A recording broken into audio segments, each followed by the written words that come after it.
This is bad, guys. This is really bad. I would say almost that the West has fallen. Europe and the United States used to be safe havens for freedom and freedom of speech. But what has happened this week is absolutely disgusting and dystopian. We're going to discuss what happened and why I believe that there is not a bigger case study for why owning Bitcoin and understanding Bitcoin is so extremely important, especially in these times that we are in right now. I'm going to break down everything in a bit, and as usual, I've prepared all of the news articles, tweets, and charts that are going to back all of this up. And let this video be a wake-up call for you to reconsider how you want to structure your life, where you want to live, and how you're going to protect your assets and wealth. Because in the West, it seems like you're slowly going to lose more and more of your freedom.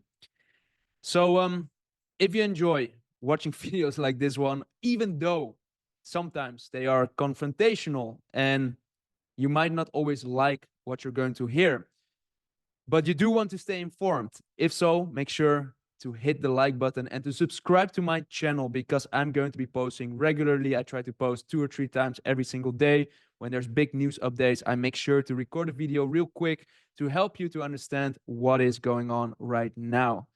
And let's dive in straight away.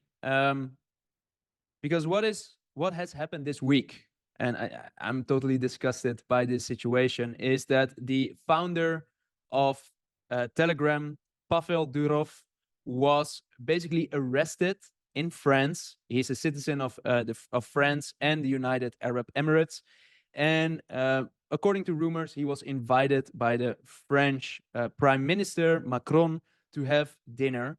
And while he arrived at the airport, he was arrested by the French authorities, by the French police, because he did not want to cooperate. He didn't want to share user details with the government. He basically didn't want to cooperate. And as a result, they arrested him. And yesterday or today, he was released on a bail. He had to pay a $5 million bill in order to be released from jail. But he is not allowed to travel. He is under arrest. He needs to stay in France, and he still needs to work with the French government.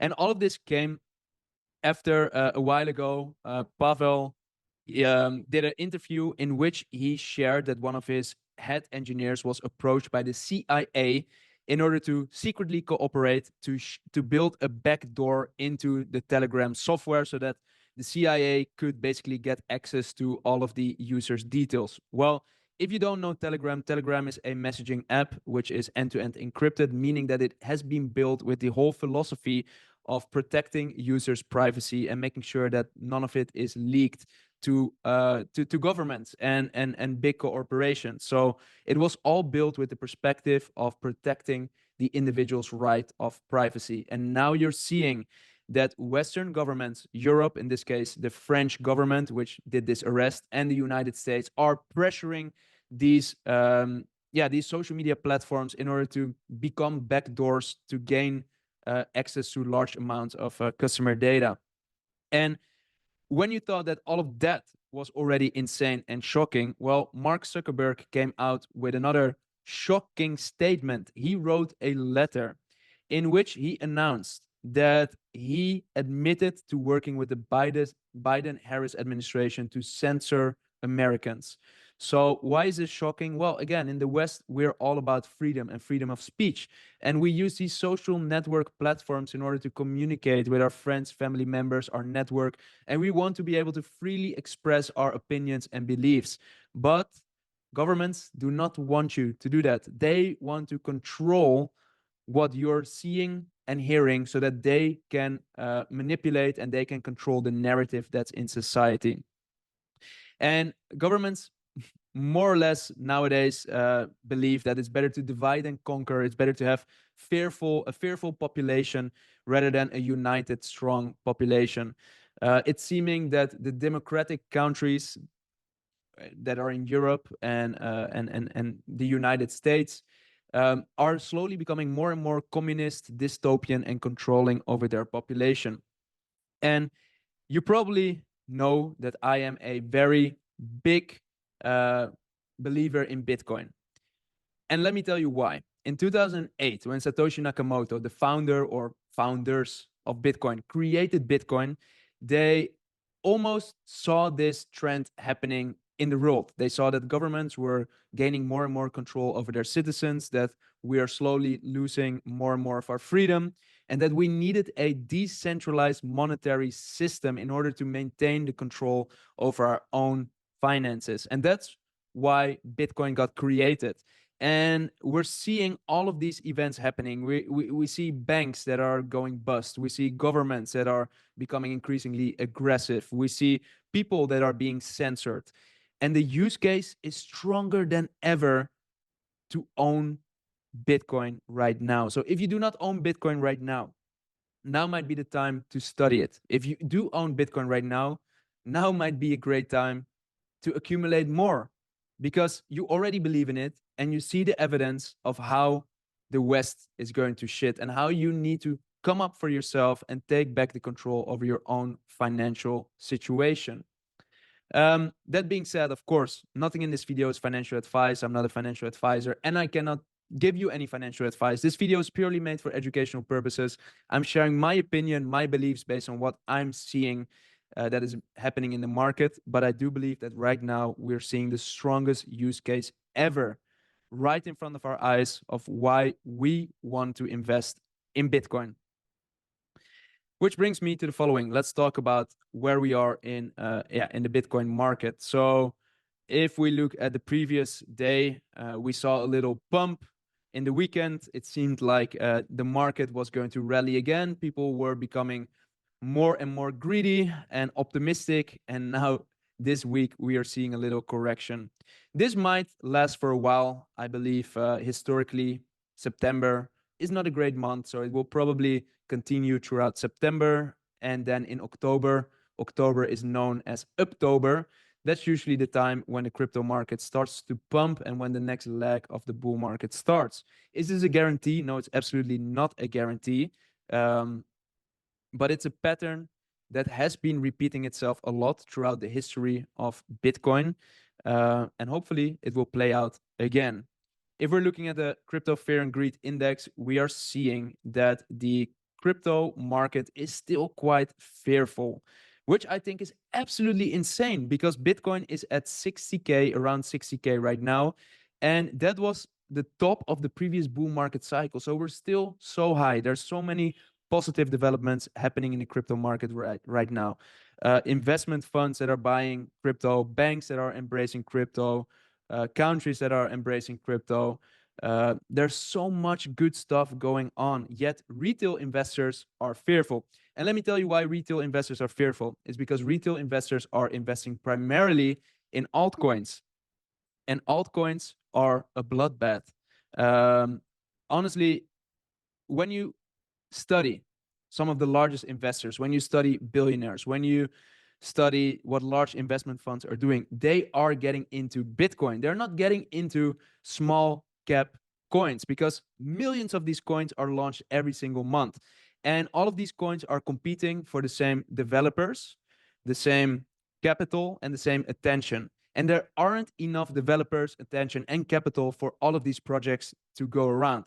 And that's why 95% of all altcoins don't survive the next market cycle. And many of them are simply pump and dumps, scams designed to rob you of your hard-earned money. And a lot of these retail investors have burned their hands on these altcoin investments. And as a result, they're fearful, they're panicking, and they fail to recognize really great entry positions in the market. Let's get back to these tweets that I'm sharing, or these charts. Right now, the crypto market cap is somewhere around $2 trillion. In the top of the previous market cycle, it was around 2.9. I think it can easily double or triple or maybe even quadruple from here in this market cycle. So I still believe there's a lot of growth potential for the crypto space. And we're really, really early in this whole cycle. So that's why I believe that this is a really great accumulation time to buy more Bitcoin, to mine more Bitcoin, to get more machines, basically any different strategy to get your hands on more Bitcoin, because Bitcoin is the largest project in the crypto space. It has the best track record, most adoption. And I believe there's the biggest likelihood that Bitcoin will remain the leading project over the long term. I almost see Bitcoin as the S&P 500 index. It is like an index. It's like a project or an indicator that shows the overall sentiment in the crypto market. When Bitcoin is pumping, the rest of the crypto market usually tends to follow. When Bitcoin is dumping, the rest of the crypto market usually tends to follow. Now let's look at this chart. So this chart shows you the fiat-backed stable coin market cap. Why is this important and what is it exactly? So the stablecoin market cap, that's the total value of all of the stable coins that are in existence. So USDT, USDC, and all those stable coins that are pegged to a fiat currency. Recently, we also saw an announcement that the UAE is going to bring out a fiat-backed stablecoin. And those stable coins, they're usually representing the liquidity in the crypto space. So the amount of money that's flowing into the crypto space. And when the market cap, so meaning the total value of these stable coins in the crypto market, tends to increase, it usually means that more liquidity, more euro, dollars, Japanese yens, AED is pumped into the crypto market, more stable coins are minted. And this is usually a leading indicator that's showing that the crypto market is about to go up very soon. Here you see right before the previous crypto bull market, the liquidity, the stablecoin market cap was rising a lot as well, which corresponded to the previous market cycle. So that's a very bullish indicator. A really nice fact that I want to share with you as well is that right now we're seeing a surge in the amount of Bitcoin millionaires. Compared to last year, we currently see 111% more Bitcoin millionaires this year than last year. Here we see a table which also shows this. This table is showing that right now there's around 85,000 Bitcoin millionaires, and that's 111% more than last year. And you know what? We are still so early in the Bitcoin market cycle. So I believe that this number will be a lot bigger next year. And hopefully you might become one of them. Who knows? But if you want to become a Bitcoin millionaire, you need to accumulate more. It's not magically going to show up in your wallet. That's not how investing works. You need to put your money where your mouth is. Okay, next up is this chart of Crypto Rover. He is showing graphically that we have just survived the longest Bitcoin bear market. We've seen so much drama earlier in this market cycle. We saw the collapse of Three Arrows Capital, which was a large fund trading out of Singapore. We saw the collapse of BlockFi. We saw the collapse of Celsius. We saw the bankruptcy of FTX, and all of that we have survived. And right now, the price of crypto is about 3 times higher than that market bottom. And people are fearful.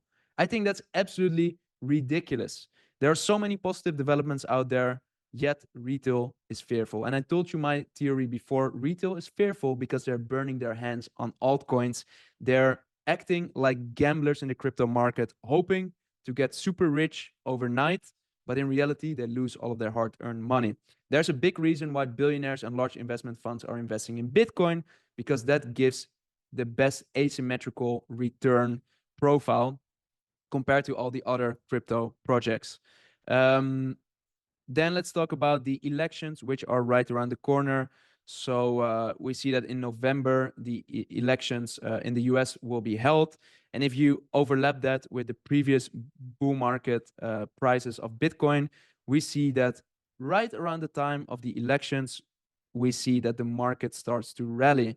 And that more or less corresponds with my predictions as well. I think in October, we're going to start to see the market pump again and potentially hit new all-time highs. And if it's not in October, then it will be another point in Q4. But historically, Q4 has been the moment where we reach new all-time highs and when the FOMO and the greed starts to kick back in the market. And that's when the price of Bitcoin really starts to go up and when it becomes more and more expensive. So if you want to add more to your portfolio, if you want to mine more, then this is the time to position yourself for what is about to come next, because prices are still relatively low. I always like to compare the adoption of Bitcoin with the adoption of the internet. Right now, the internet is such an integral component of our daily lives.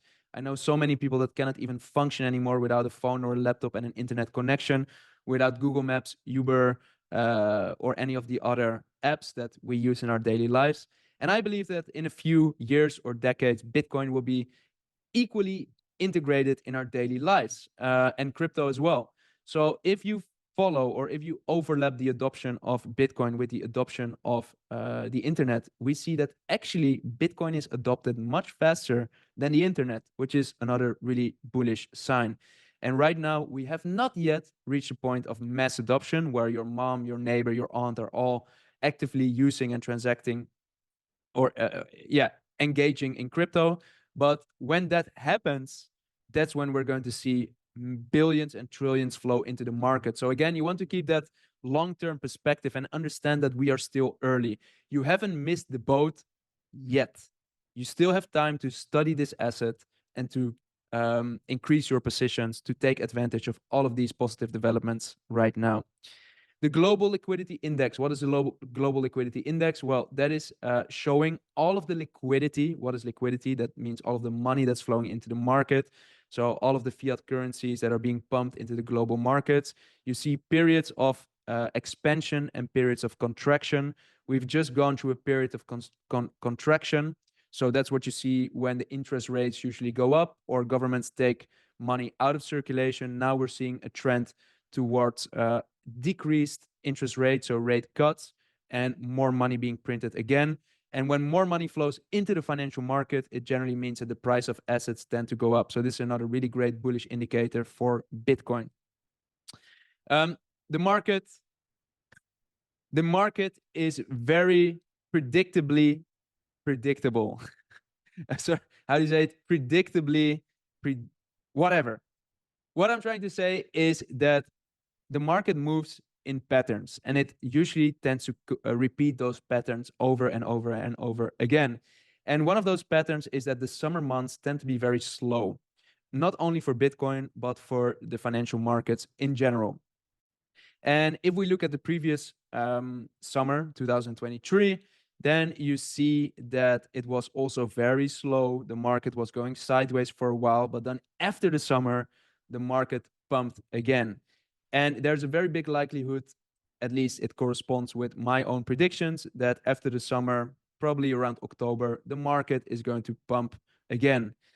I learned a big lesson this summer that next summer, I'm probably going to take a few weeks off, chill, not look at my portfolio, and let time do its work. And then after summer, I'll come back. And that's when the real volatility kicks back in again. And that's when we see the biggest movements in the market. Finally, another really bullish development is this one, Italy's second oldest bank, Banca Sella, if I announce that correctly, is going to allow its users Bitcoin ownership. And there's around 1.3 million Italian customers. And why would the second oldest bank of Italy do something like that? It probably wants to attract a new, younger target audience, a young group of millennials that are interested in investing their money in crypto. And making moves like this allow them to tap into that target audience and to serve them. And I believe, again, this is a trend that we're going to keep on seeing. I call this the great pivot, where banks are going to slowly embrace Bitcoin more and more and more. Now, let's wrap up this video. The thumbnail and the title are very urgent and expressing a tone of warning. And I do believe that right now, all of this is an absolute eye-opener to see how the West is slowly becoming more and more dystopian. We're losing the freedom and control over our own lives. And Bitcoin was created in 2008, especially to help you and us and the world to maintain sovereignty over our own lives. Bitcoin is a decentralized monetary system, meaning that no government, no bank can control you or censor you. And that's why I believe it's more important than ever to consider adding more Bitcoin to your portfolio and to study this asset class. If you enjoyed watching this video, make sure to hit the like button and to subscribe to my channel, because I'm going to be posting regularly throughout this crypto market cycle to help you to get an advantage in the market and to help you to make sense of all of the crazy stuff that is going on. All right. Peace out. See you in the next one.